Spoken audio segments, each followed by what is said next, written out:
going on, Jets fans? Welcome into the Jets Report. My name is Patrick Siepman, and coming up on today's show, we're going to be diving into Field Yates' 2025 two-round NFL mock draft. We're obviously had two selections for the New York Jets, so we'll be breaking down both those prospects on today's show, and I promise you guys, you will be fans of both of these selections. But before we dive into it, if you guys could help us reach 4,500 subscribers here on YouTube, we just need 298 more of you guys to go down there, hit that subscribe button. I do really appreciate the support on the channel as of late. But if you guys want to stay up to date around everything on your New York Jets, hit that subscribe button today and help us reach 4,500 subs. All right, so round one, pick number 7. No shocker here. Field Yates has the Jets drafting Missouri offensive tackle Armand Membou. Now, I have probably looked over 50 mock drafts over the last couple of days, and the main pick for the New York Jets has either been Armand Membou or Tyler Warren, and Fields Yates is going with Armand Membou on this one. This is what he had to say, saying the free agent signing of Justin Fields means the Jets have a quarterback solution for at least 2025. But the loss of Morgan Moses in free agency means they have a hole at right tackle. New York already had pass protection issues, finishing 23rd in pass block win rate last season, 57.1%. And Membou had a meteoric rise in 2024 as the 20-year-old dominated in the SEC with tenacity, elite movement skills, and pass protection proficiency. He can be a true tone center up front, joining Olu Fashanu to give New York a pair of talented young offensive tackles. And you know what? That's the biggest reason why I'm a fan of this pick, is because if you would pair up Olu Fashanu and Armand Membou and just trust in those two guys being your tackles of the future, it can really do wonders for the Jets in terms of roster construction. Because if you have those two positions locked up, it just makes everything else a whole lot easier on that offensive line. Because then you want to have good interior offensive linemen. You want to have some blue chippers at those spots. But, their play would just naturally elevate playing next to good tackles. And if this is the Jets' offensive line heading in the next season, I mean, this is a top 10 unit, especially if Fashanu plays like he did before he got hurt. But I love John Simpson, Joe Tippmann, Elijah Vera Tucker, big fans of the Jets' interior offensive line here. And then if you would add Membou to the equation, I think it would just be the icing on the cake of this Jets offensive line. And this past year, Membou was pretty damn good at Missouri. 90.4 overall PFF grade, pass block grading out at 85.4, solid in the run block as well. And he did not allow a single sack this past season in 827 snaps. And my pro comp for Membou is just putting some pressure on him, but I see it. I'm going to go Rashawn Slater out of Northwestern here. Now, Slater played Big Ten football at, one of the worst Big Ten schools, Northwestern, and obviously Mizzou had a solid year this past year, but they're not like the, cream of the crop of the SEC, and just physically they do remind me of each other. And, actually one of my favorite NFL draft analysts, Thorin Nystrom, he wrote up a sweet little article on Armand Membou, and I want to share it with you guys here real quickly, saying he started at right tackle all 3 years on campus. Coming off an utterly dominant 2024 season, 90.4 PFF grade, he allowed 0 sacks last season en route to a 96 percentile PFF pass blocking grade last season. Tremendous athlete with very smooth feet, difficult to beat with movement.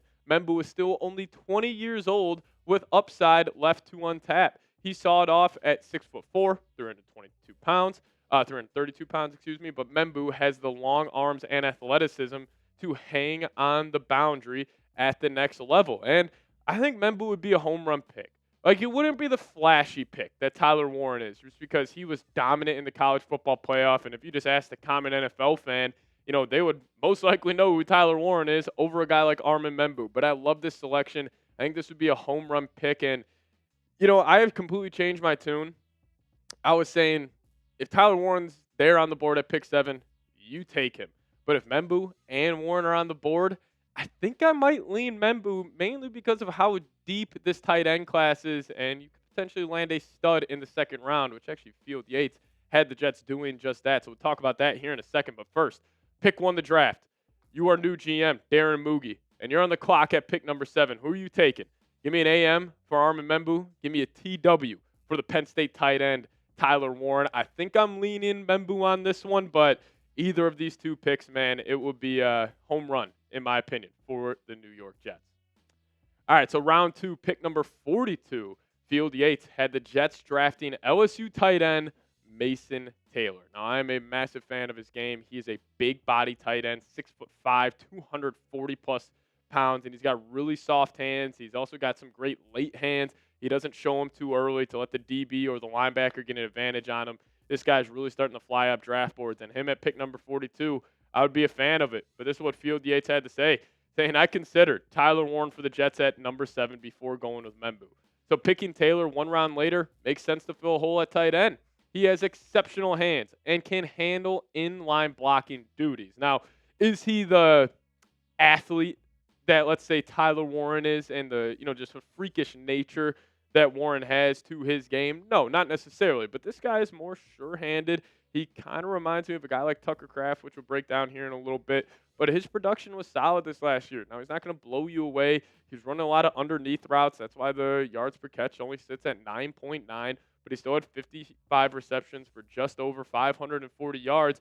And he actually moved pretty well at the NFL Scouting Combine, ran a 4.68 40-yard dash for, being 6'5", 250 pounds. That's pretty impressive for the LSU tight end. He also had a great 3-cone drill, which is stuff you love to see from the tight end position. But, like I was saying, got really good hands. He's a big body. He knows how to find the weak space in the zone. And I think as a tight end, you ask the tight end position to do a lot in the NFL. Obviously the run blocking, pass blocking sometimes, and then you got to know the whole route tree. But also you ask your tight ends, when the other team's running these zone concepts, you just got to find that soft spot. And you just got to go sit yourself down, kind of post up like you're playing basketball, use that big frame, and Taylor has that in his game. But Bleach Report also wrote up a sweet article talking about Mason Taylor, saying Taylor is a fluid mover and route runner.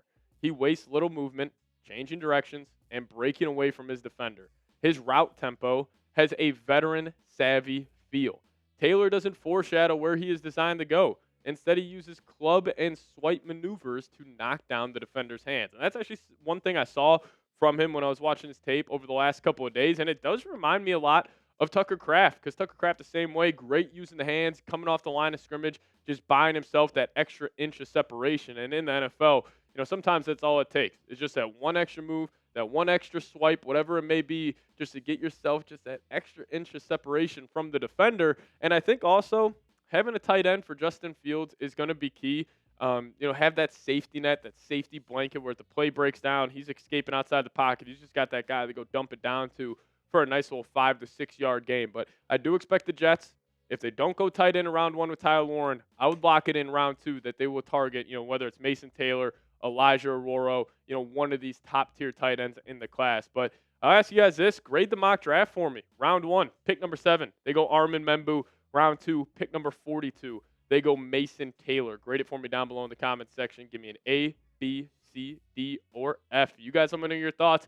If this is the Jets draft, I'm going to probably give it an A. I think I would give that an A, maybe an A minus. But I think those would be 2 home run selections for the New York Jets. Now, also, friendly reminder, hit that subscribe button, lock us in. Do not miss a thing around your favorite football team. The draft is about 3 weeks away. It's going to be an exciting time to be a Jets fan. So hit that subscribe button, lock us in, and we'll see you guys next time. As always, go Jets.